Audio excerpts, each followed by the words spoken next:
Excellent. Okay, it is great and wonderful to have Professor Stan Oden here at the UC Santa Cruz. And let me introduce today's guest, Professor Stan Oden. He's a political science scholar and a professor of government at the California State University, Sacramento. Retired. Nearly 2 decades. Professor Stan Oden is also a lifelong political activist and community organizer for the Oakland, Berkeley, San Diego, and Sacramento areas for many years. For example, Professor Oden worked for 20 years in city government as a community development specialist and a management analyst in both Berkeley and San Diego. Professor Oden earned his PhD from UC Santa Cruz in Sociology.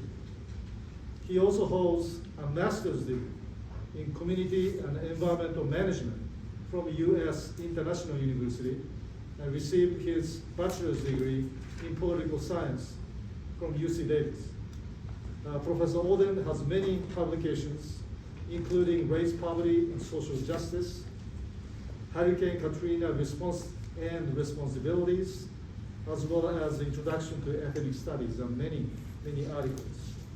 He's also the author of the book, From Blacks to Brown and Beyond, The Struggle for Progressive Politics in Oakland, California, 1966 to 2017, which second edition was published 2019. And I have that book on my desk, and I see a Stan has a copy of it. Okay, great. Professor Oden is a former Black Panther Party member. He became the Black Panther after he attended Black Panther Party political education, which was taught by George Murray. He was the professor at the San Francisco State University who taught every Tuesday and Thursday evening at the basement of the Oakland Church, educating African youths about the revolutionary theories and progressive political ideologies developed in Cuba, People's Republic of China, Algeria, and other countries around the globe.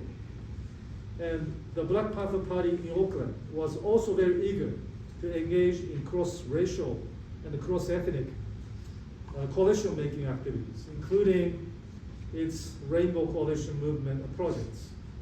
For example, largely white political organization created in 1967, which is called the Peace and Freedom Party, which still exists, decided to nominate Black Panther Party co-founder Huey Newton and its comrade Eldridge Cleaver as its key board members.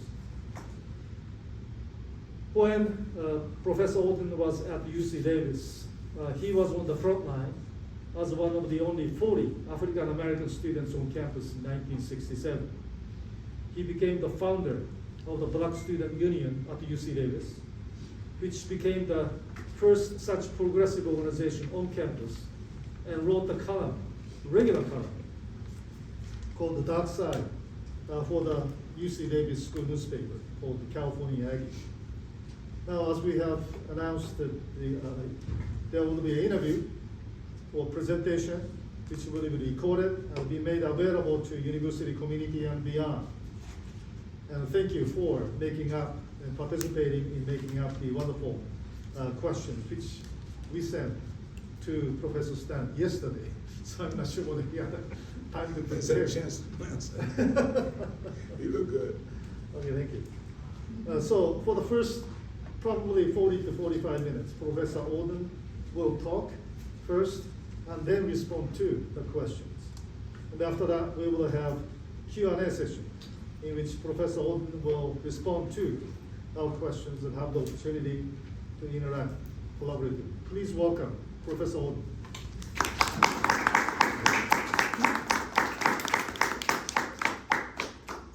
Well, that was a great introduction, and had an introduction like that before, so I really appreciate it. And I want to thank Hiroshi, Dr. Hiroshi Fukurai, for inviting me down here to your class. It's a very unique class, and after reading some of the parts parts of what you guys have been going through is very, very extensive. And I just want to say, it's not the first class though about the Black Panther Party. As a graduate student, I taught a class in the spring of 2000 called The Politics of Black Liberation. And I had a lot of things to say in that class about the Black Panther Party. Before I go any further, I want to acknowledge my wife, Virginia Oden, who's down here to give me inspiration and support as always, and she helped me with aspects of my book and all kind of things that I do in my life. So, thank you, baby. And I passed out some Black Panther Party papers, which I hope that you handle with care. They're pretty old. Here you go.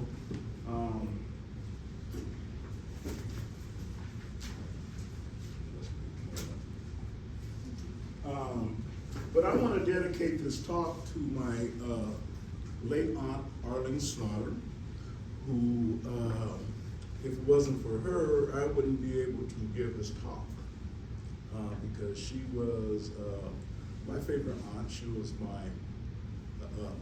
she was married to my mom's brother. And she was a Jewish woman from Brooklyn, and was very radical. She was a real estate broker in Oakland, and she basically single-handedly integrated the Oakland and Berkeley Hills back in the late 50s and early 60s with her real estate work. But she was very closely involved with the Democratic Party, California Democratic Party, and closely involved with the Black Panther Party. She became the Black Panther Party's real estate broker, and she was an advisor. But I always had great discussions with her in her home in Berkeley, and it was from her inspiration that I ended up really becoming a Black Panther Party member. So, always want to give praise to her, and in fact, I have some comments about her in a book here. So the topic of the Black Panther Party is very complicated, as you all know, and very unique. And the fact that a course like this one has been created gives that gives the full dimension of the Black Panther Party is just unbelievably outstanding. I mean, so you all were cutting new ground in this class, because you got understandings of what was going on, and then you're going to, I'm sure, pass it on. But the Black Panther Party, this creation is a direct line and a direct link from the brutal killing of Bobby Hutton in April of 1968 by brutal police officers. I'll call them pigs, as we would have called them back at that point in time, all the way through to the tragic beating of Tyree Nichols, a native of Sacramento, who was beaten brutally by some pigs. White pigs, black pigs, they're all pigs when they act in a brutal manner toward the people. And the Black Panther Party was the first organization to really focus in on police brutality. It's number 7 in the 10-point program, as you know. And they saw and they did something about it. Now these are, there's all kind of ways to talk about the Black Panther Party, different dimensions. I can't go through it all today, because you have to discuss the ideology of the organization, which utilize the stories of slavery and of slavery votes and all the way through emancipation, and all the way through the failed Reconstruction, and all the way through to the horrors of segregation and all the things that the black folks, that history was taught in those political education classes. And even though I was going to UC Davis at the time, I was learning new stuff all the time in those political education classes, which was, we used the Red Book by Chairman Mao. So the ideology, then of course the government repression of the Black Panther Party was always hovering over the organization. And then of course the community survival programs, which I'll speak to a little bit, and just so much. So my focus, presenting for a few minutes, and then we'll get to your questions, is how to perceive the history of the Black Panther Party. I choose to do it in 4 phases, 4 periods. The first period, I would write it down like, if I write something down, will you see it on the board? Yeah, we should be able to see it.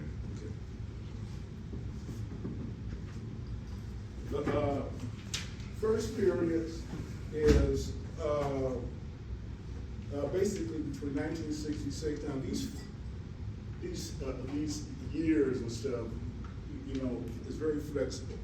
But from 1966, when the organization was started from in October to about 1970, 71, I call it a revolutionary phase. This is when the organization was really out challenging the government, having allegiance and alliances all over the world with revolutionary organizations. Black Panther Party was considered the premier revolutionary organization in the United States. And that imagery went throughout the whole time period of Black Panther Party, but particularly during this time period when the organization had over 35 branches, branches internationally, and of course a lot of things happened during that time period. The next phase, kind of roughly, because this happened again throughout most of the time period of the party, but I would just say in terms of focus and emphasis, I call this the survival program phase. And this occurred after Huey got out of prison, and he said, we got to put down the gun as a main vehicle for organizing, and we need to go to survival programs to help the needs of our community.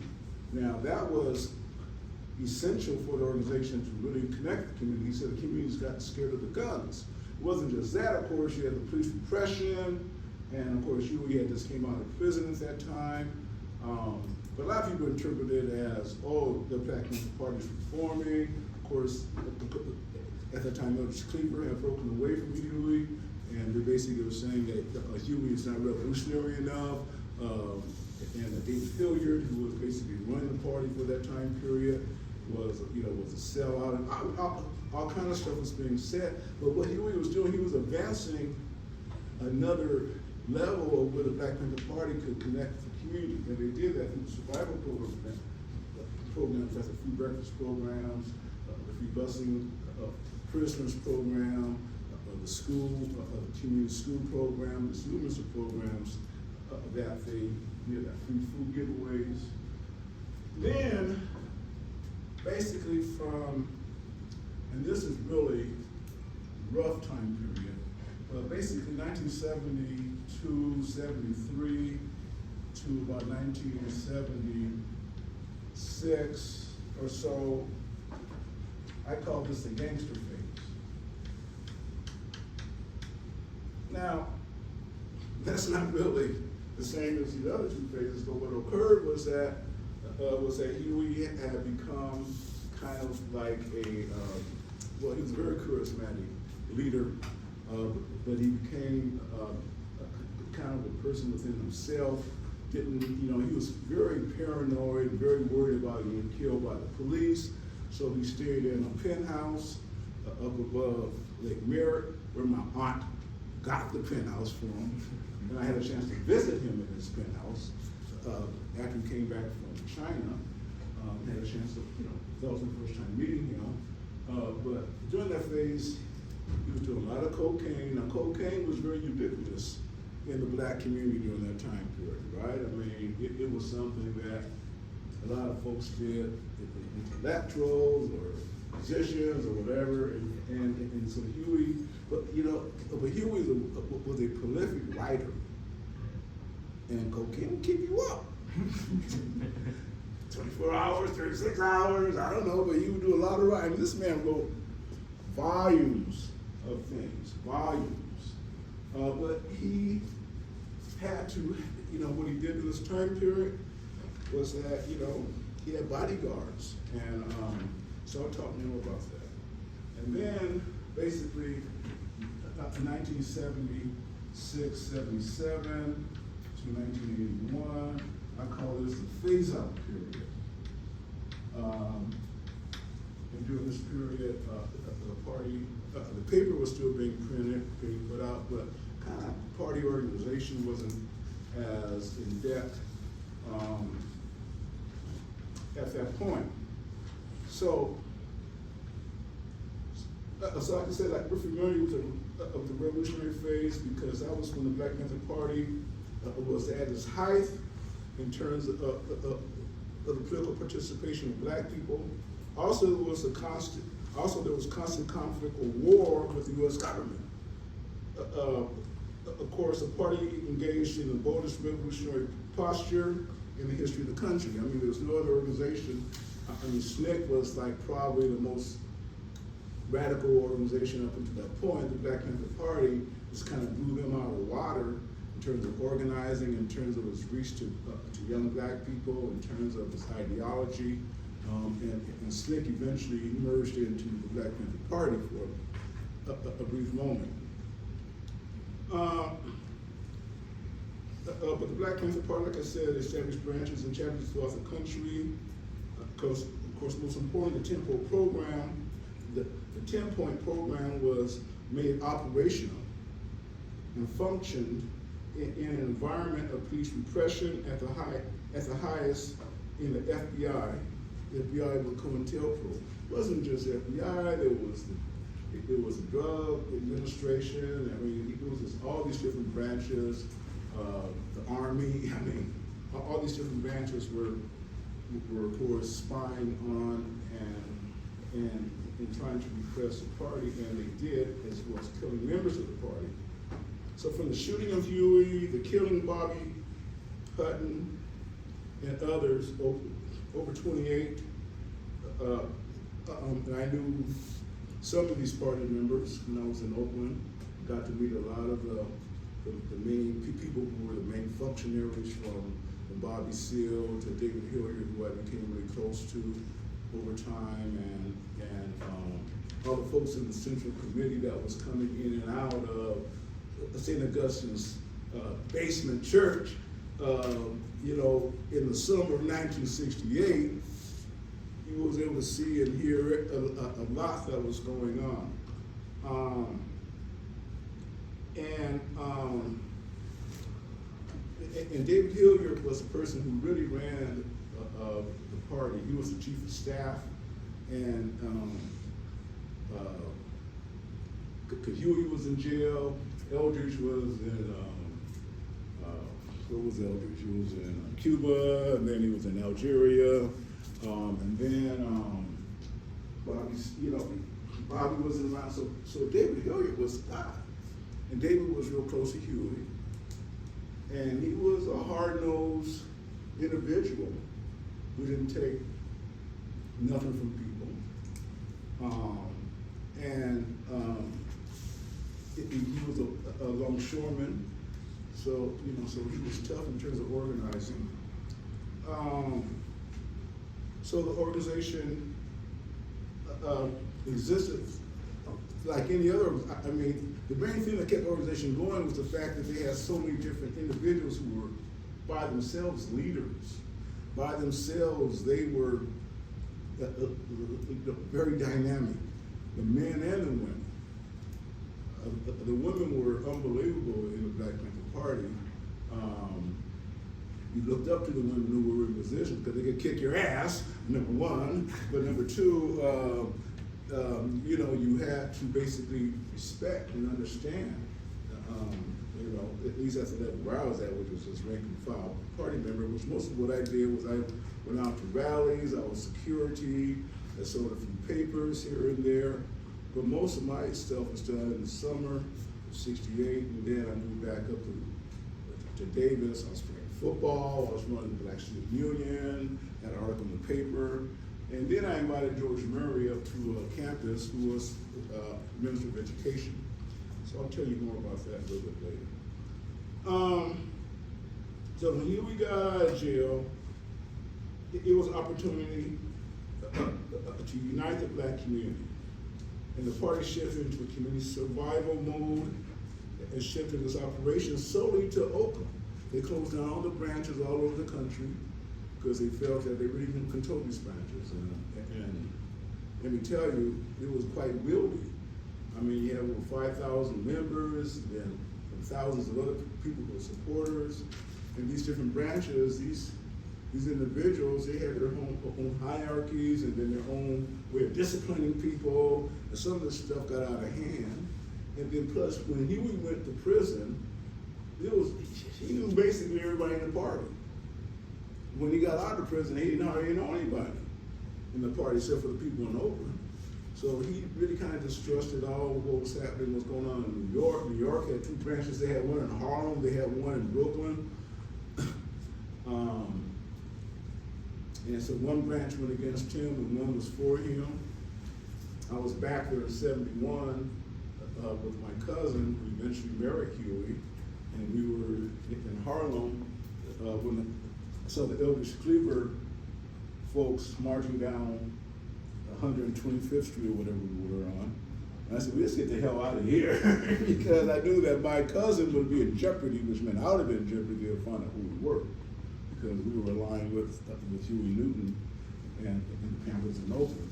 We went across the bridge to Brooklyn and hung out with the Panthers in Brooklyn because they were sympathetic and they were tight with the Panthers in Oakland. That was the kind of tension that was going on at that time. But during the survival program phase, a lot of things happened, particularly when Bobby Seale ran for mayor of Oakland. And that was such an important moment because the Black Panther Party organized. They organized the community of Oakland. They organized the grassroots, the flat land of Oakland. They didn't organize the hills, they organized the flatland, and they beat out the Democratic Party candidate, and Bobby Seale ran against a white Republican mayor, and they put all the Democratic Party and other people did everything they could to stop Bobby Seale, and they did. But that was a significant movement because the next time they had an election, the Black Panther Party supported Lionel Wilson and he became mayor, which shifted the whole process. That's what I write about in my book. So the survival program existed. We had 23 programs, but during this time period also was I call the gangster phase, which is in a certain way it was a counter movement in the Black Panther Party history. Because when they went into this mode, or Huey went into this mode, a lot of folks who was affiliated with the party or connected to the party, particularly in Oakland, they started dropping out. They didn't hang out no more with the party. I mean, Huey would hang out at a nightclub, he and his boys, you know, and things, some crazy stuff was happening. Some people got beat up, some people died. And during this period, you know, Huey was more or less kind of like a despotic leader. I mean, he was intellectually brilliant, a thinker, a scholar. His writing was off the charts, if you can understand it, because some of his writing was really esoteric. But he was a street philosopher, an organic intellectual. But in this period, he was still out of the streets of West and North Oakland. You know, as I say, cocaine captured his imagination, it was a stimulant for him. And so he eventually got into legal problems. He had to flee to Cuba for 2 years. During that time period, Elaine Brown took over the party. She was chairwoman of the party. She took over the party. First time a black woman, was really leading kind of organization. That was a Lady Brown. She was a brilliant woman to do that. Eventually Huey came back from Cuba, eventually got out of some legal jeopardy. He enrolled here at UC Santa Cruz in the History of Consciousness Department, worked up, got his PhD. This was his dissertation, War Against the Panthers, which he wrote in conjunction or with the help of my good old friend, J. Herman Blake, who I met in 1968 when I was forming the Black Student Union in Davis, and I came down to Santa Cruz at Kyle College where he was at. And J. Herman Blake, taught me some political realities of what was going on during that time period, and we've always been close, and here he was connected to Huey. And not close, but I knew him, and of course admired him. He was at Oaks College, he formed Oaks College, and I ended up being at Oaks College for a while. So Huey, when he was here at Santa Cruz, he had his bodyguards with him, and he would hang out places, and he got into a ruckus at a bar, a famous ruckus at a bar here in Aptos. Some people got roughed up or something, and so he kind of had to get out of Dodge for a bit, but that was Huey.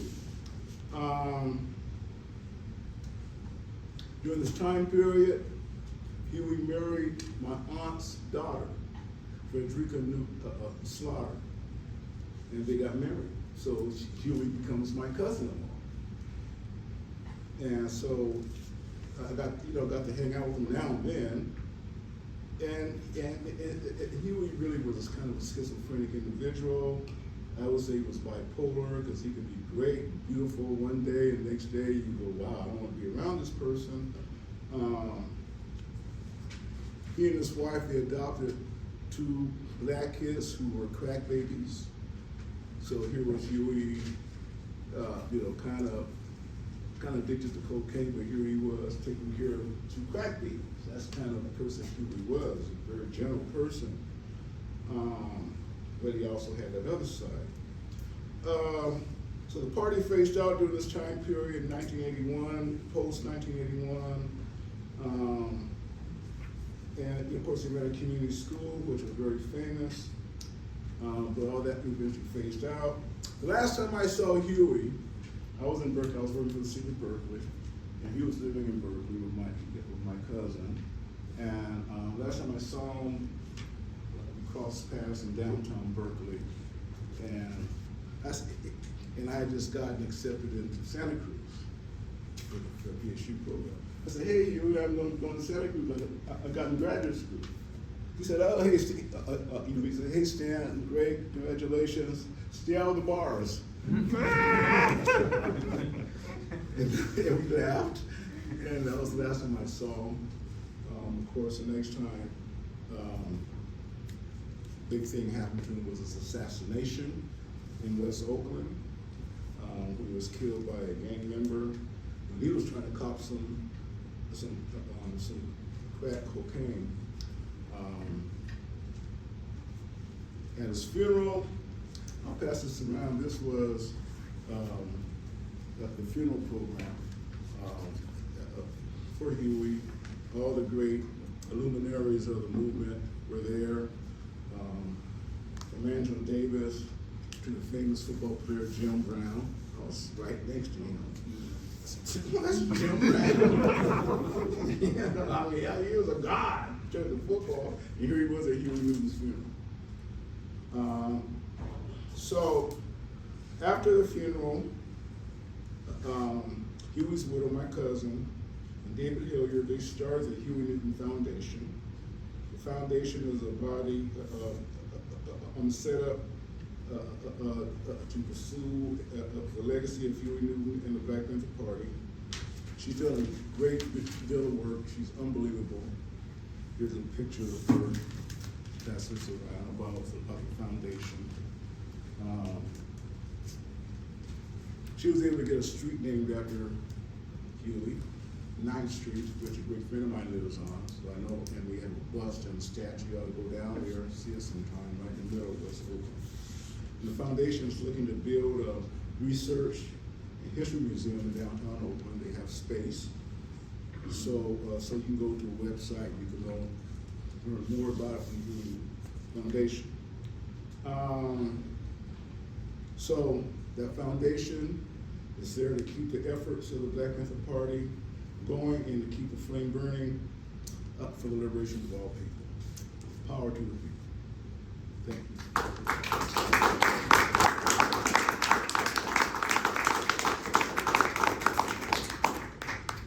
So, I entertain questions.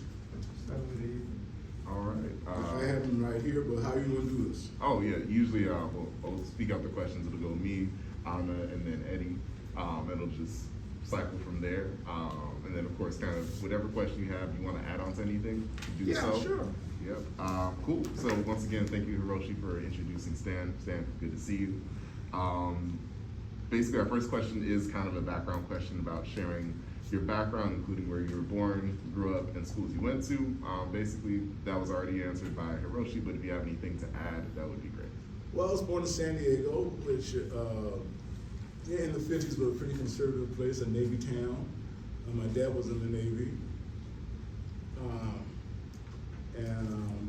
Black community in San Diego is intermixed with the Latino community. So I ate tacos very young and white, and still eat tacos. Went to the quote-unquote ghetto schools in San Diego, and experienced all kind of different things that was going on in the community, which of course we had no political consciousness at that time. That was the 1950s. Then went to high school, went to the most integrated high school in San Diego, which was San Diego High. And I was very much involved with student government stuff there, so I was able to be engaged with a lot of different folks, not from the black and brown community, but from the white middle class, upper middle class community. So I was able to start getting different perspectives on life, and by that time the Vietnam War was happening in 64, 65, the countercultural revolution was starting to happen, all the things that was happening in Haight-Ashbury was starting to float into all kinds of other spaces that I was living in, and so I had a very interesting growing up. I would say the most influential person growing up was my mother. She was just amazing in terms of her political awareness. She was a soft-spoken person who kicked ass behind closed doors. She was on planning commissions, and she eventually was on the grand jury in San Diego. They eventually did some incredible work with the retired Navy community, became the first black national president of a national organization, the Fleet Reserve Association, Ladies Auxiliary. So she gave me a lot of awareness growing up about what was going on. She was for the Civil Rights Movement. My father was not for the Civil Rights Movement, so it had that kind of tension in the house, and in my growing up around that. And they're very, religious. Grew up Baptist, but started looking elsewhere after I was able to get out of the house and I went to church every Sunday. Anyway, so I'm more agnostic at this point in my life than anything. Kind of leaning toward Buddhism, but my growing up really influenced how I did things. I eventually ended up going to UC Davis after I went to San Diego City College, which was really a downer. My high school was a great high school. I did a lot of stuff there. I was a cheerleader in high school. I was a go-getter type of guy, because I wasn't good enough to play football. But I ended up going to UC Davis and playing football there, because Davis wasn't that good. Back then it wasn't that good. Yeah, so I walked on with a recommendation from coach in City College, because I played a little bit of football there and played football at UC Davis for a year, and it was my dream to play football. So I ended up getting a varsity college letter football as a wide receiver. But I quit the middle my second year because I was in the party and I was head of actually. I mean, the revolution was going on. How could I be playing football? I mean, it was like ain't nobody else doing this shit on the football team. I mean, I got to get a BA degree. I got to get a degree, and my parents will definitely kick my butt. So that was how I basically got started. I helped organize the Black Student Union. Yeah, thank you. Thank you. Okay, what were some examples of the institutionalized racism you experienced in California that was different than those we've heard of in the South? So some examples of institutionalized racism. Yeah. Right, that's the question I experienced in California, different than in the South. Wow. Great question, because in the South, it was in your face. If you tried to cross the line, you could be killed, obviously. I mean, Emmett Till was killed only because he looked at a white woman. But so what? He wasn't going to kill her, and she probably lacked the whistle. But that was the thing. In the South, you were in an apartheid situation. My parents were from the South, Mississippi and Alabama. They moved out from the South, my mom did, in the 30s, because she had 2-year education, and all she could teach was in segregated school. She couldn't go to a 4-year school unless it was a black college, and you gotta have money to do that. So she moved out to California, San Diego, and probably got a domestic job until she married my dad, who came in and he was in the Navy. And so you had to escape the South, or you had to endure that bullshit, the racism, the terror. There was no terror here in California. There was no terror. Now, there was people who would call you a nigga or whatever, but it wasn't no terror like it was in the South, but there was institutional racism. You couldn't get a job in certain places. You just couldn't. If you had a BA degree, so what? You had to get a job over there, or you had to start way down there where these white guys, they would come in out of wherever and get jobs. In San Diego, you had to be in the Navy or be affiliated with the Navy some kind of way. And I was anti-war, basically, from my high school years going on. My dad was in the Navy, but I wasn't going to be part of the Navy. So I had to get out of Dodge, basically, if I was doing it. That's why I ended up going to UC Davis. And I was really appalled with the police brutality in San Diego. San Diego cops were horrible. I was fortunate I never got beat up by a cop in San Diego. I got arrested through a harm for bullshit, but it wasn't nothing serious. I seen a guy get killed in a parking lot with cops standing around, allowing for a uniformed security guard to kill a guy, a black guy. Couldn't believe it. Boom, boom, boom. And they all was standing around looking at it. One of the cops was looking at it. I went to high school with him. This white guy, I went to high school. Now, I went and testified about all of this before a grand jury in San Diego. I said, yeah, this is what happened. They call it justifiable homicide. Now, this is what they do. Ain't no cameras on.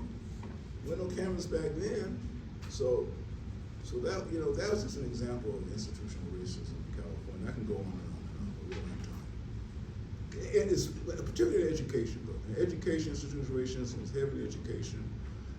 It took us at UC Davis, as well as at other colleges around here, Black Student Unions for Black students and Latino students and Asian students to organize against the education system, higher education, to get more black faculty members, to get more faculty members of color, to get more students of color. And we organized at Davis like never been organized before. After Dr. King was assassinated, I helped form something called the Martin Luther King Coalition.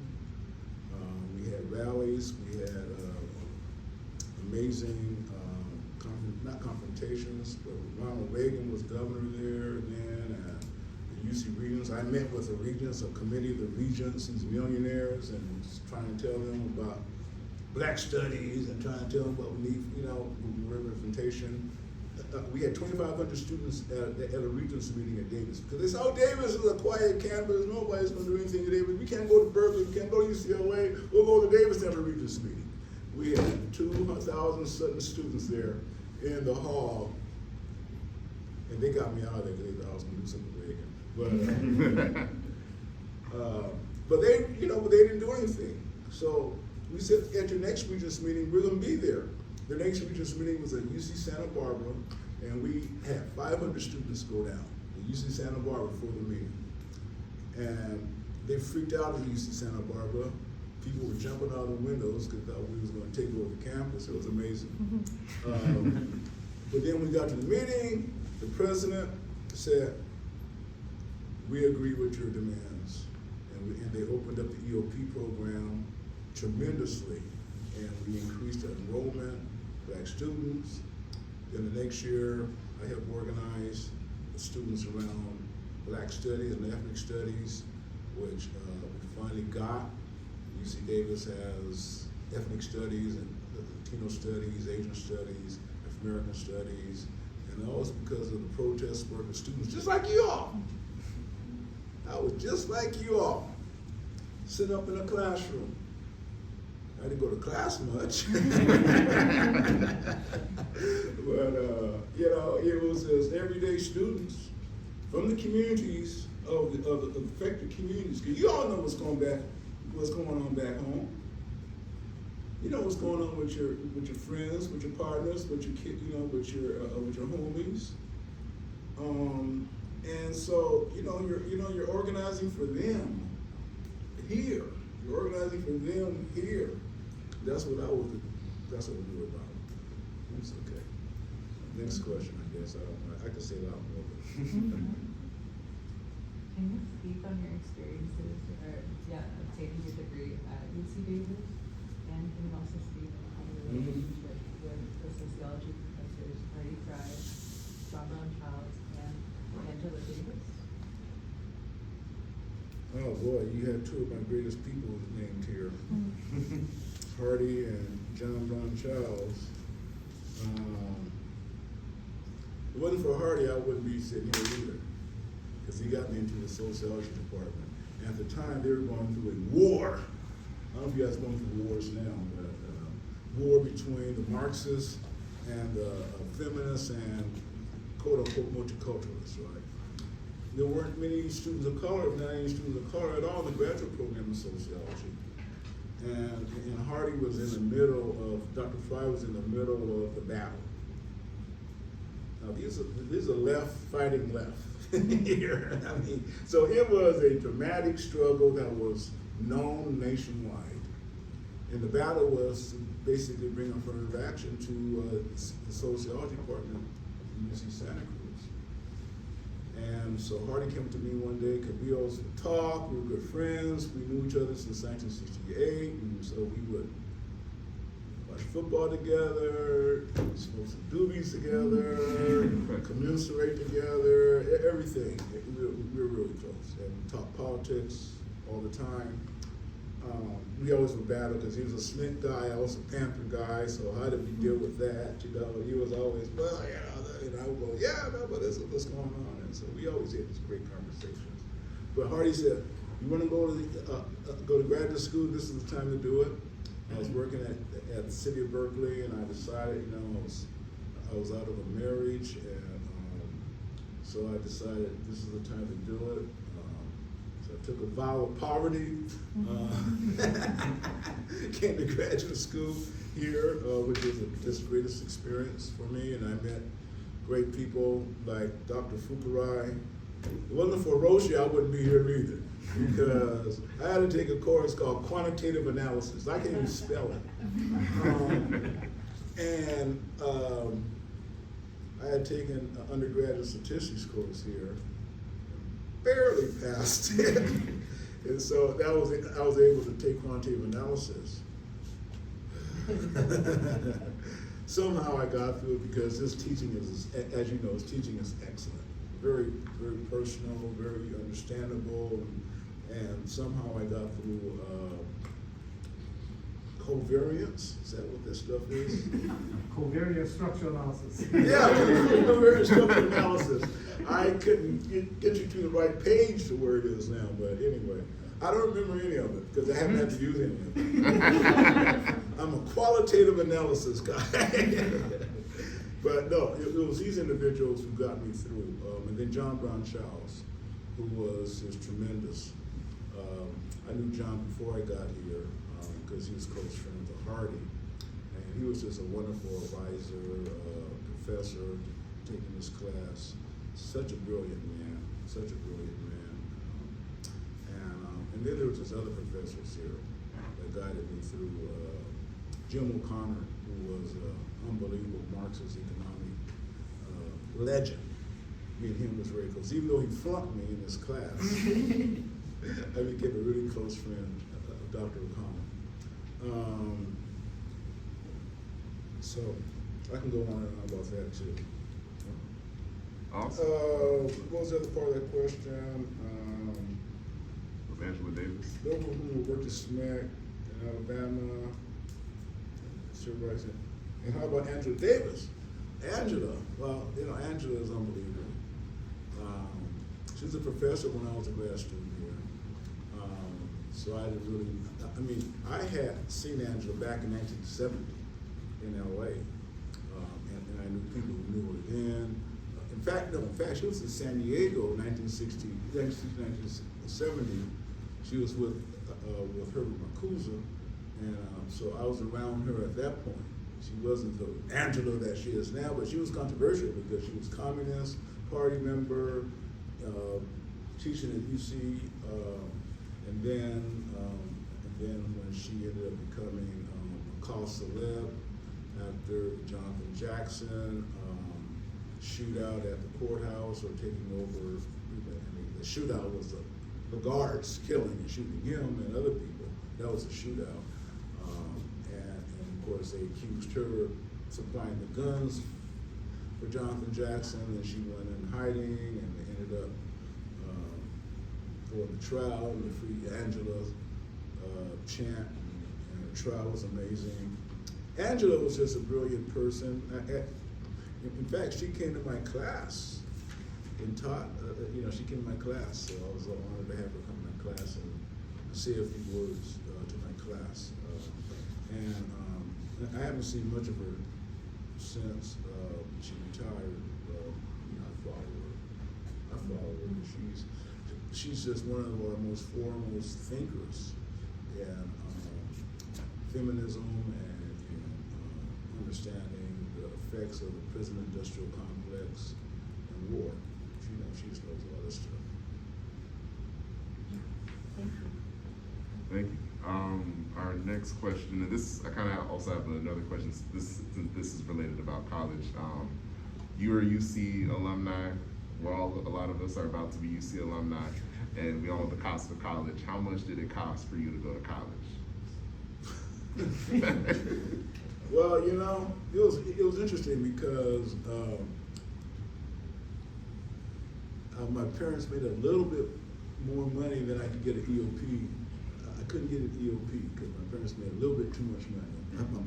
My dad was a janitor. Come on, give me a break. He worked 2 janitorial jobs. That's how he had a little bit more money, maybe, So I had to take out loans and work study.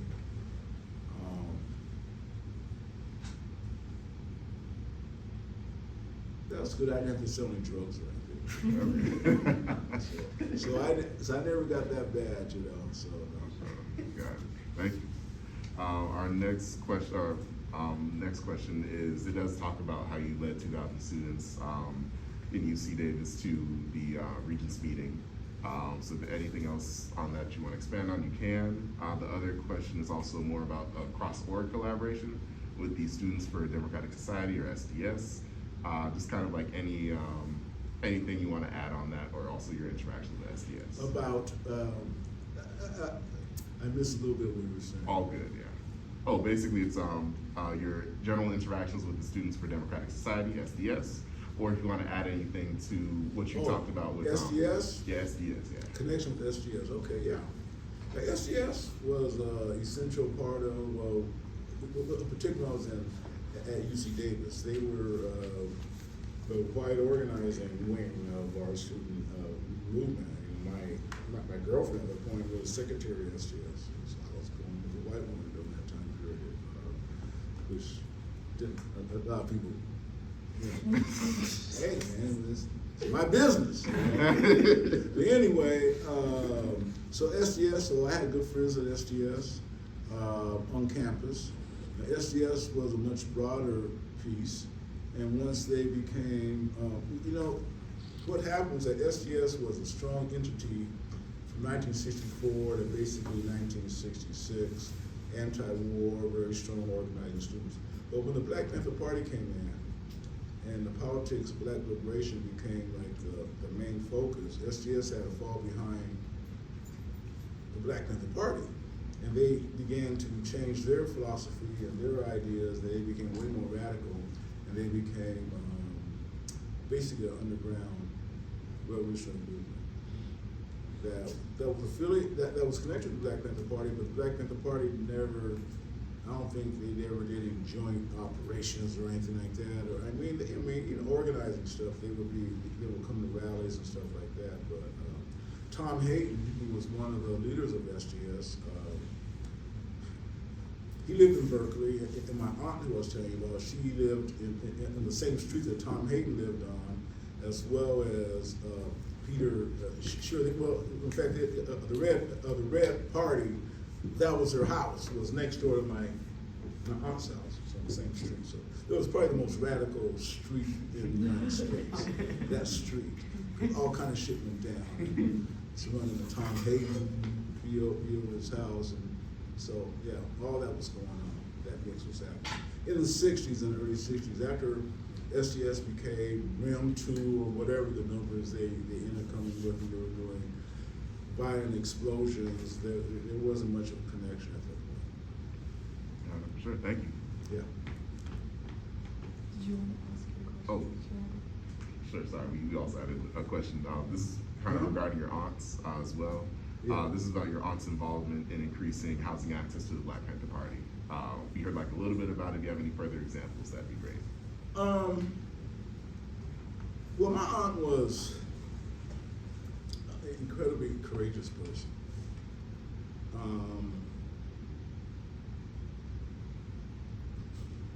She was a good golfer. She taught me how to be a better putter. She loved to play bridge. Like I said, she was a radical person, but she was very much involved with the Democratic Party.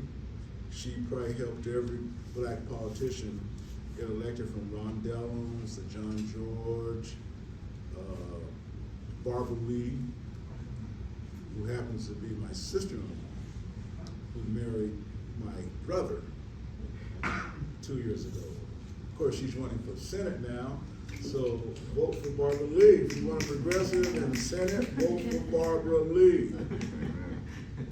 Not because she's my sister-in-law. But yeah, I mean, my aunt influenced so many people, you know. I got to put Huey in that, and a whole bunch. More than that, her son, Mickey Phillips, was one of the most incredible individuals as well.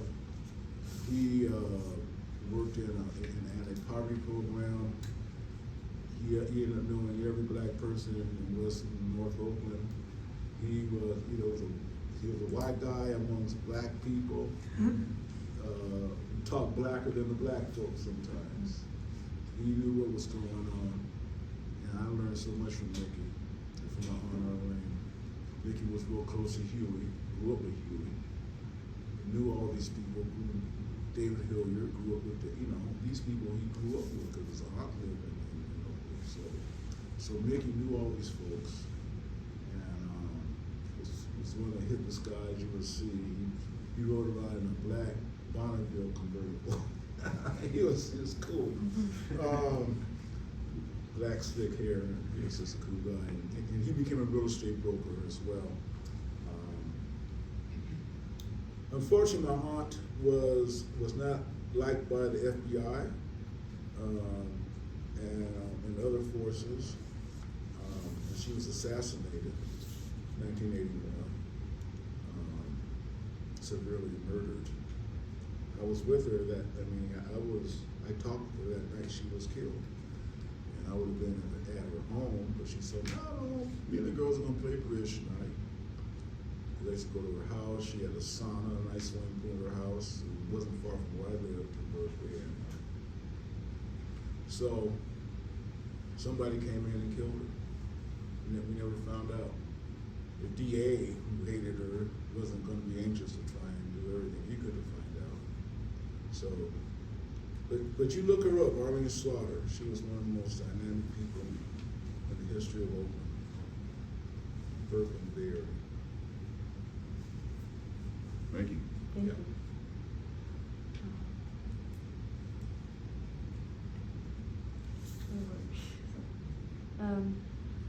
Why did you join the Black Panther Party, and how was your experience, including interactions with Huey Newton, Bobby Seale, Kathleen Cleaver, Eldridge Cleaver, as well as your assessment of the contributions of the Panther sisters? So how did I know these people? Is that what you asked? Yeah, I guess, why did you join the Black Panthers, and just some of your interactions with these people? Okay, I got you. Well, it was in 1968. Of course, April 1968, Dr. King was assassinated. The whole black community blew up in the United States, except for Oakland. Black Panther Party was in control of Oakland. Black community, they said, no, there's not going to be an uprising here, because we want to keep everything intact, because we want to take over this town. We don't want to burn it up. So there wasn't any kind of explosion in Oakland. And so that was unbelievable. But then, of course, Bobby Hutton got killed, and more things happened after that point. The rally was supposed to happen to honor Dr. King by the Panthers, but then that was when the cops attacked the Panthers and ended up killing Bobby Hutton and arresting Eldridge.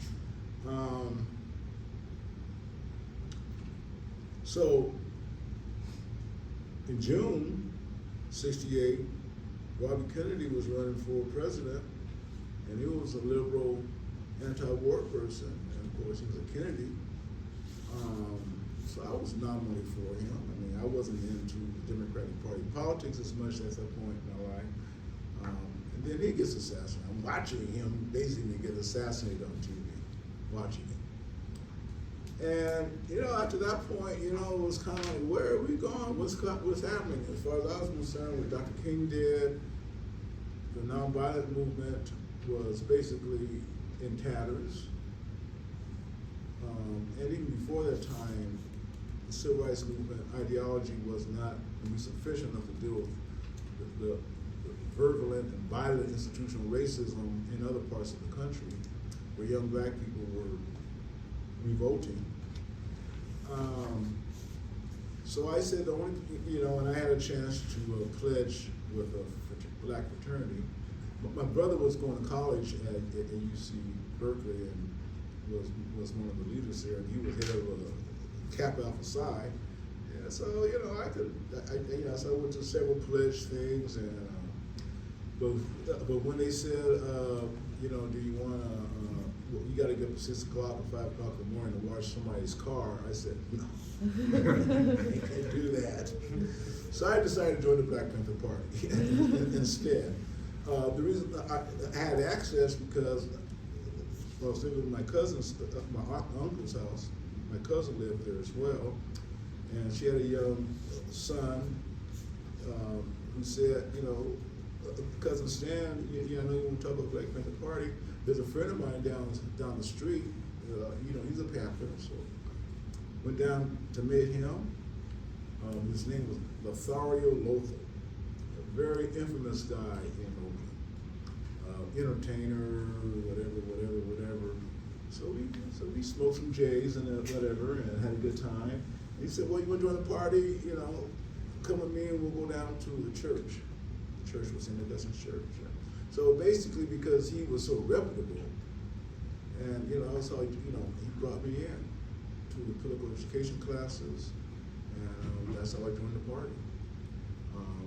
He didn't fill out nothing. You just had to show up to these meetings Tuesday and Thursdays, and then on Saturdays. And you kept coming.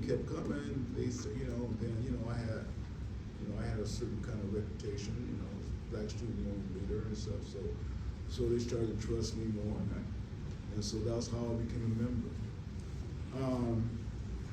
And I got to know, not at that point of the leadership, George Murray. I got to know him. He was Minister of Education because he did a lot of political education classes. And I invited him to come to UC Davis to speak. I was president of the Black Student Union. I had some cachet up there on campus. And I said, okay, So I asked him how much would it cost to bring him up. I knew it wasn't going to be cheap. He said $500, which was a lot of money back in '68.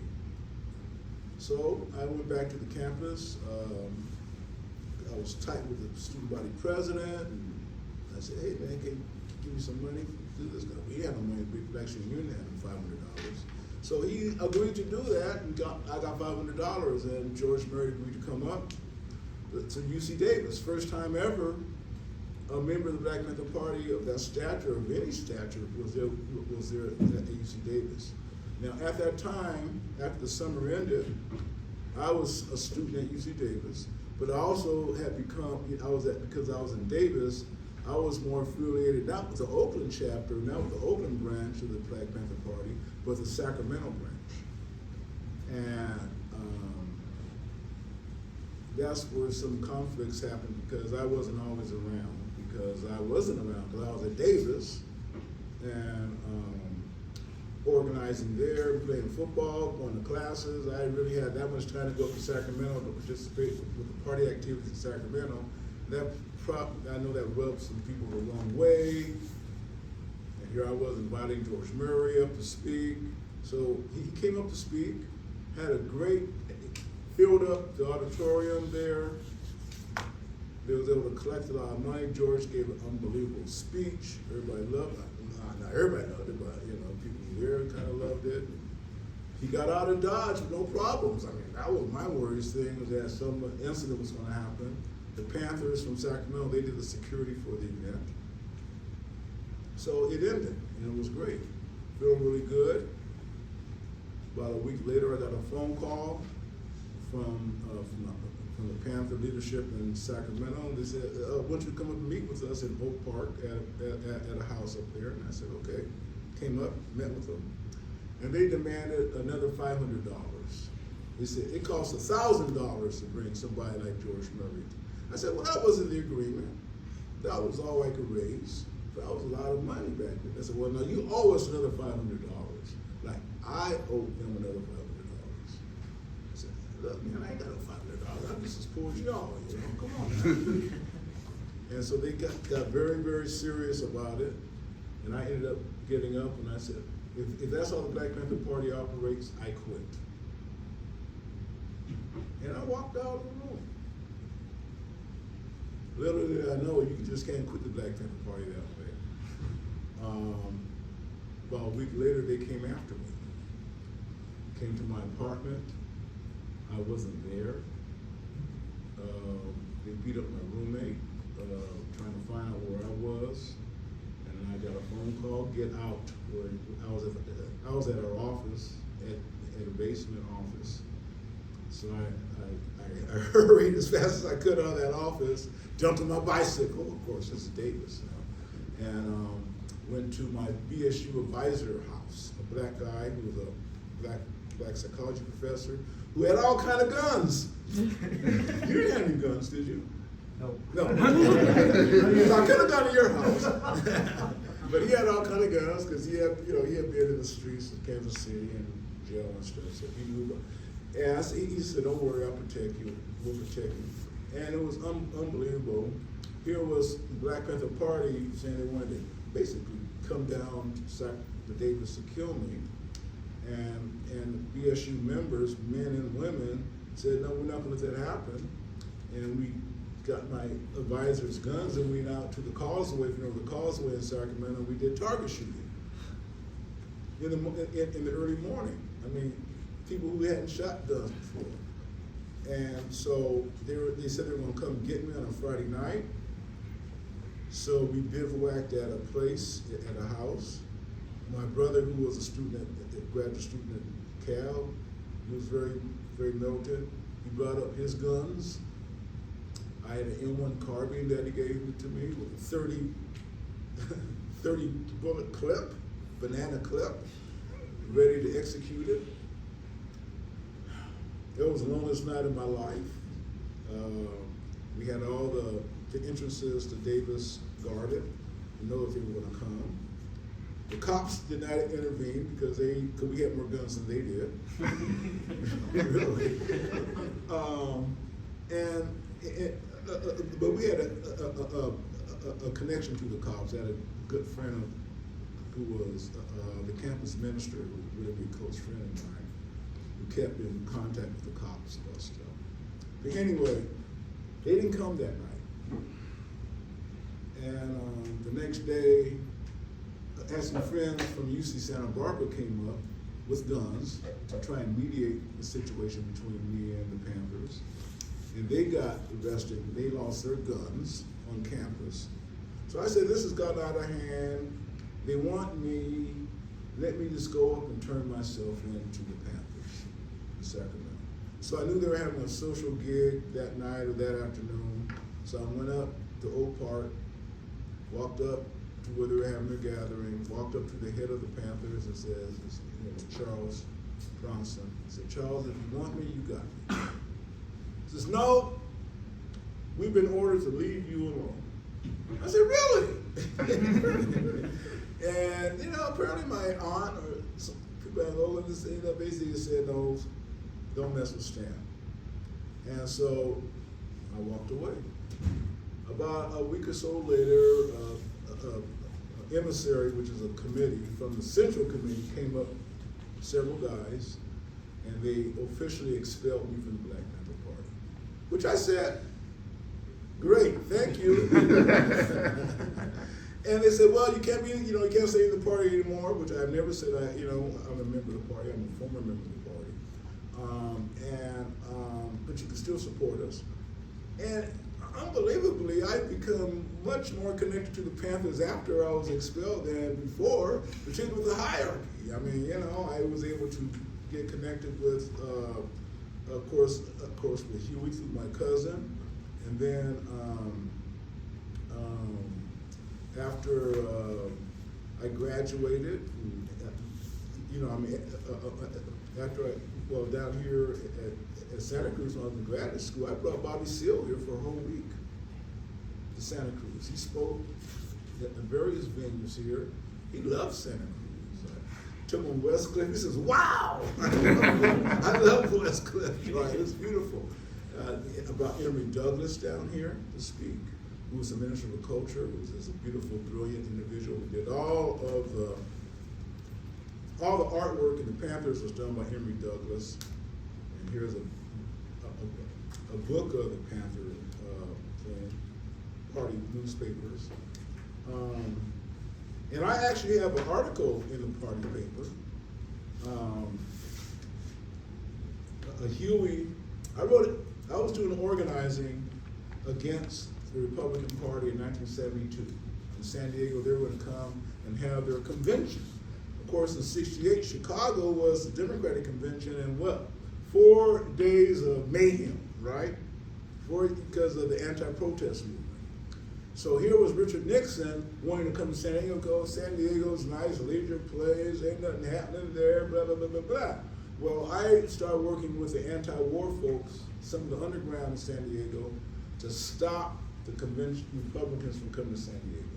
Section 72, in the reign of Richard Nixon, and myself and some other African-American guys in San Diego, guys who used to be members of the US organization. Now, the US organization was a cultural nationalist organization ran by Maulana Ron Karenga. They were rivals to the Black Panthers. Several Panthers were killed by members of the US organization, including a friend of mine who I grew up with in San Diego, who was killed by another guy who wasn't in San Diego. The US organization believed in understanding culture first before politics. The Panthers weren't about that. They said, we can have both, but we need the politics. So I'm not going to say too many great things about Ron Karenga and Kwanzaa, but anyway, that was really the only thing that really has lived through with us organization is Kwanzaa, and I'll give them all the props for that. But the Black Panther Party has lived through because they have a class on Black Panther Party right here at UC Santa Cruz. I don't see no class on Kwanzaa at UC Santa Cruz. Is there a class on Kwanzaa here? No. No, okay, thank you, thank you. Okay, so I wrote this article. See, here's the thing about the Panthers assassinated by the US organization. So just let you know that was on the mind of the Black Panther Party. And then I did this article. I wrote this essay when I was working for the city of San Diego. And I was doing a program, I was doing a training program with members from the Black and Brown community in San Diego. We had it at this hotel where the Republican convention, they were planning to come to San Diego. And their planning office is right downstairs. And I could see it. So I decided to write this article about the organizing work I was doing with this organization that was against the war and against Nixon. And I wrote this, I just wrote an essay. And I sent it to my aunt, because I liked it. I said, I want her to read it. She gave it to Huey. Next thing I knew, it was printed in the paper. I go, my God, I'm gonna die tomorrow. A big paper, Black People in the Republican Convention, 1972. Written, says, what does it say here? We would like to thank Brother Stando, who submitted the following article, Black People in the Republican National Convention, 1972, to the Black Panther Party newspaper. Oden is from San Diego. Oh, no. California, the city named the host from, I said, they coming to get me. My phone was tapped for 5 years anyway at that point.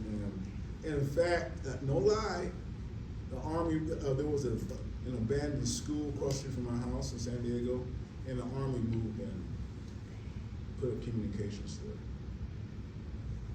So I said, boy, I'm a dead puppy here. A week later, after this article was published, they left San Diego, went to Miami. And of course, I wrote in this book, I wrote an article about it, which David Hillary very nicely had me write. And I say that because that article was written in Black Panther paper, they got the hell out of Dodge. So anyway, I've been part of the history, and part of the struggle, and so it's been an interesting life. I don't know what I time should it is. switch my back, that's why. Oh, yeah. Usually the professor stands up, it's over. Yeah. Okay, thank you. Now I think we're going to move on to the Q&A session. Yeah. And so if you have any questions, please raise your hand. But first of all, I want to thank you for coming over all the way from outside of Santa Cruz and coming here and talk to me and as well as students. We really thank you for coming over and sharing your wonderful story.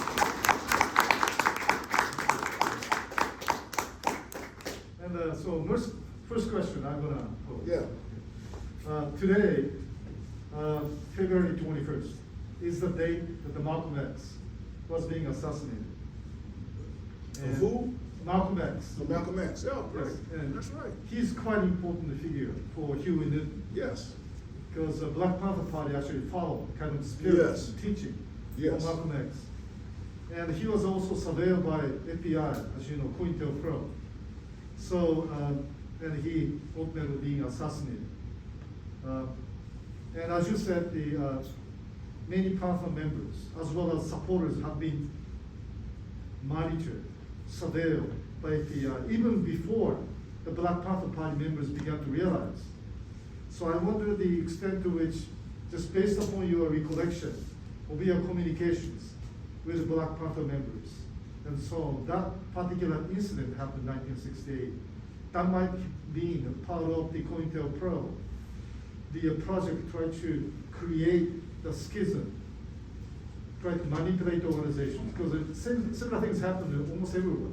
Like UCLA, the two UCLA students being assassinated through those very interesting, the kind of maneuvers of information that ended up having the two UCLA students being killed on campus in Campbell Hall. So based on now your information, and also a recollection of the fact that the Black Panther Party had been federally being surveilled, and the information being tapped.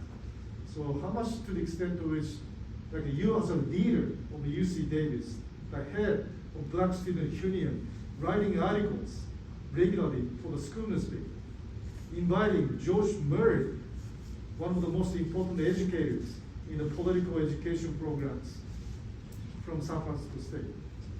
So once you look at the evaluations to which how much COINTELPRO might have influenced in creating those kind of schisms.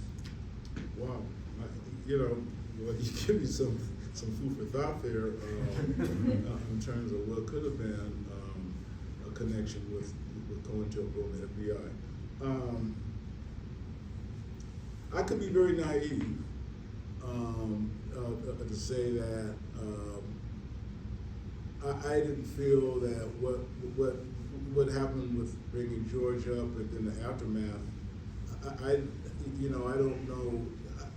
I can't see how FBI could have gotten engaged in that, because I think this, there were so many things went down with the Panthers that were not publicized. And this was one of those things, because it was all internalized. It was all stuff that happened within the organization. The leader of the Panthers who went after me, he wasn't an agent. Because he's still being celebrated in Sacramento. So I'd say he was legitimate. I would say that he was misinformed, kind of undisciplined, and this is what happened in these organizations. A lot of these guys, the only kind of thing that they had going on was that maybe some of them were in the service, okay? So they had this kind of military mentality of how they think should be. And sometimes they, or some of the guys just didn't have that, but they made up the rules as they went on. The party had rules, but that doesn't mean that the party members are going to follow in particular the members of those things. So it's hard for me to say that would happen. The one thing about the incident that happened was that I made sure that the press didn't know anything about it. The only thing, there was a small article in the Chronicle that said there could have been an incident happening in Sacramento, Davis, but we don't know. So I made sure to not publicize it. The Panthers weren't going to publicize it, and I wasn't going to publicize it because I didn't want to give the media that kind of thing, because I know once that happens, you're all over. It's all over. So you became a very effective communicator. Once you with the headquarters and the people of the Black Panther Party, once you get out and then become much more freer communications, interactions, or other conversations, those quite interesting. Yeah, because of the connections that I had, my aunt, because of my undying love for the people in terms of what the party was doing. I always had legitimacy within the thing. In fact, me and David Hilliard, we ended up I became very close to David Hilliard. And after, I tried to visit him when he was in prison. My aunt was trying to get me into prison to visit him when he was in Vacaville. And they didn't let me visit him. They said, you're not a relative or whatever, we don't know who the fuck you are, so we don't want to see him. So I didn't get to see him. But me and David became really good friends after we got out of prison, and later on, after Huey was killed, David and my cousin became really close. They lived together for a number of years. So I would always see David all the time, and he would tell me a lot of things. And then he moved to Vallejo, and I ended up, and so he called me up. He wanted me to help him start a intercommunal institute. And of course, intercommunalism was ideology that Huey developed, which I think is beyond Marxism. And nobody really gives Huey the credit for his theories of intercommunalism, revolutionary intercommunalism and reactionary intercommunalism. So I was always very interested in uplifting Huey's literature and his theories to a higher level that people could read. And David had access, he had all of his writings, he had all the Panther papers, he had all of Huey's writings. I was able to look at them, I was able to see stuff on disc and this unbelievable stuff. So we were trying to put together this intercommunal institute in Vallejo. And I worked with them very hard to make this happen. It was just a lot of trench work. If you know anything about Vallejo, it's a very kind of reactionary town, even though more people of color live there than anything else. And I found a location in downtown Vallejo, found an office space, and began connecting with individuals in the community of Vallejo. We were working with a group called Food First out of Oden, who did some hunger, which were connected straight with the party's ideology of trying to feed the people. And we had a good program set up, we had everything set up. And then in the middle of it, David just kind of, I would say, basically he flipped out. He basically, kind of said, I'm out.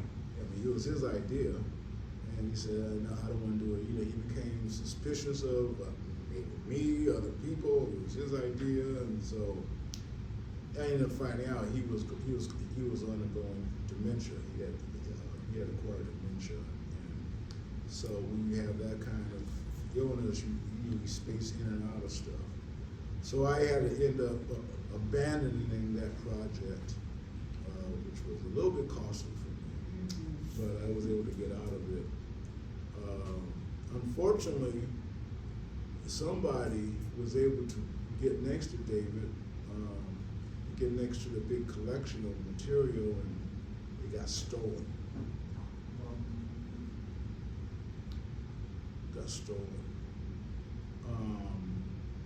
And now Stanford University has all of that material because Huey's wife, a widow, basically bequeathed, sold it to him.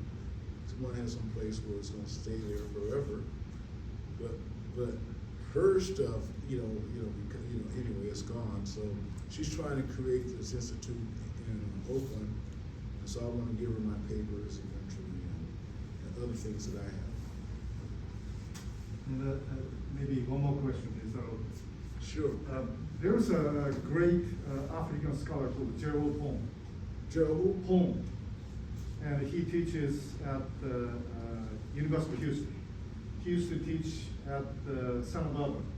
And he's writing a book on Black Panther Party. And I use his book like Counter-Revolution of 1776, Counter-Revolution of 1836, and so on. And so he's going to be here today. And he's looking for any materials dealing with the Black Panther Party. So maybe this is something I should have asked you. Is that okay to have him listen to your videotape? Listen to the videotape? Of course. Great, thank you. Yes. Okay, let's open the floor for anybody with questions. Raise your hand. Yes. Well, first, I just want to start by saying thank you for sharing your family's involvement and being really honest with us about their deaths. I really wanted you to say rest in power. And I appreciate you coming in and just being honest about that, being open with something that, you know, is a tragedy and is intense. And then my follow-up is in reference to you assigning the third phase of the Black Panther Party movement as the gangster movement. Just definition, you know, people would get involved in gangs for various reasons. But in reality, they are pretty intense, exploitive pyramid schemes in essence, is how I've come to like define it. I just want to know if that period of time, if you find that to be avoidable, or if that was just a inevitable cause of, you know, intense political violence and social violence associated with Black Panthers. Yeah, that's an interesting question.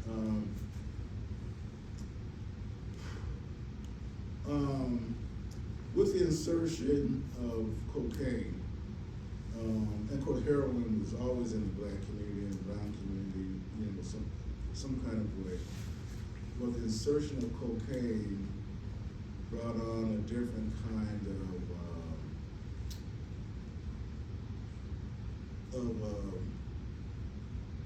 community organization, so to speak. You know, guys and women became adept at adapting the trade of cocaine, and it became pretty lucrative. So that was the Panthers included that. I mean, the Panthers were against drugs. I mean, like now you talk about Malcolm X, you know, he was against drugs, and the Panthers were trying to do that. But, you know, but the Panthers, they smoked grass. I mean, come on now. People smoke grass. That was like nothing. But when I was involved, cocaine definitely wasn't involved. Now when Huey came back from prison, some people say, well, he got indoctrinated drugs in prison. I don't know. But he did come back with you know, with that had something. And Huey had money. He had money. I mean, you know, he had books. You know, it had publications, and so money was coming in. The newspaper didn't cost that much to print it in terms of what he got out of it in terms of selling it. Thousands of papers were sold all the time.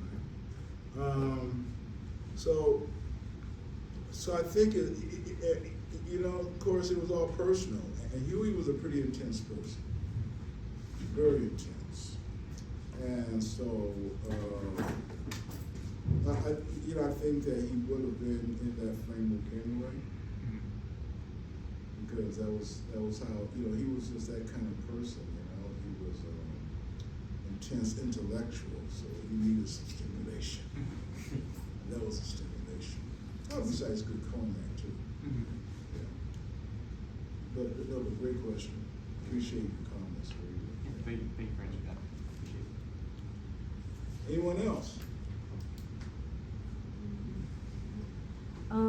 Do you see something like the Black Panther Party or the Rainbow Coalition, or I don't know, just like this passion for revolution on such a large scale coming back at all, or like what it would take to make that happen again? Oh boy, what a question. You know, a lot of folks in my generation have been a little bit discouraged because what we did and what occurred in the 60s and the 70s and even into the 80s has kind of fizzled out. But with, of course, with the brutal killings that have happened that brought on the Black Lives Matter movement, the movement that occurred after George Floyd's murder really has strengthened the spirits of people, that this generation of young folks are understanding and they can see and they can organize. And, you know, nothing's going to be like it was back then. You know, you can't replicate that. I mean, and I think it's really good for young people, particularly African Americans, to understand, you know, and there's a lot of books on, and there's plenty of books about what the Black Panther Party did do right. So you can learn from what the Black Panther did and did do right. And Black Lives Matter is an organically built movement, just like the party was. So that's a great thing. It came out of, you know, African American women, feminists, lesbians, who wanted to provide a much more intersectional dimension to the movement, which I think you have to have. It's not just black folks who are affected, it's black queer folks, is women, there's all kind of different facets within the kind of multiplicity of the community. And so Black Lives Matter really kind of became a good force of that. I'm still not understanding if that was just a moment or is it a movement. Because a movement is kind of what we saw what happened in the 60s and 70s. A movement is how you mobilize people on a constant basis. That you have, Black Lives Matter seemed like it focused around police brutality, and I know a lot of different spin-offs that come with that. But obviously there's a lot of other issues in the community. And so I didn't see that kind of multiplicity of understanding all the other issues. And then visibility. I think you have to have a visibility. If you're gonna have a movement, you gotta have visibility. I'm sorry, there's no visibility on this thing. The internet, there's no visibility. You can't walk down and feel this. But you can walk down to an office and go and talk to people and say, hey, what's going on? Of course, maybe that becomes a target, for the police or for other people. But you gotta have mobilizing centers. You gotta have places where people can come and get educated. I'm old school in that, so. So another hand over here. Last question. Yes. You mentioned that you know Emory Douglas. I was wondering if you could say anything about that. Emory, just a delightful person. Very, very sharp. Understood. I mean, he was involved with the Panthers basically from the beginning. From San Francisco. So he understood the politics of San Francisco, Hunters Point, and all of that. And just very eloquent person. Of course, his imagination in drawing the drawings and stuff within the party newspaper, was galvanizing. Revolutionary culture, using art to present that. And I think his artistry, it became international. There's a book about it that has all the stuff, and of course this book has a lot of the stuff in there too. So, no, Emory was a great person. He's a great person. I haven't seen him in a while.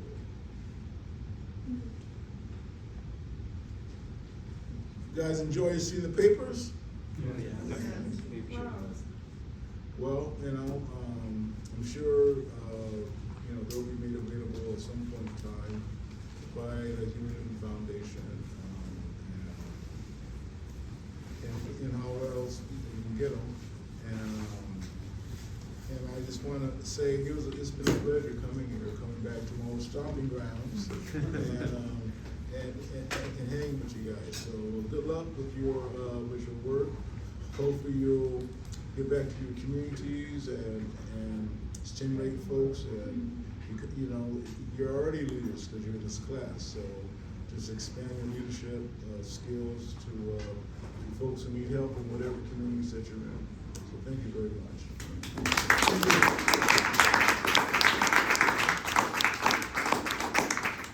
Okay, thank you. Okay, so see you.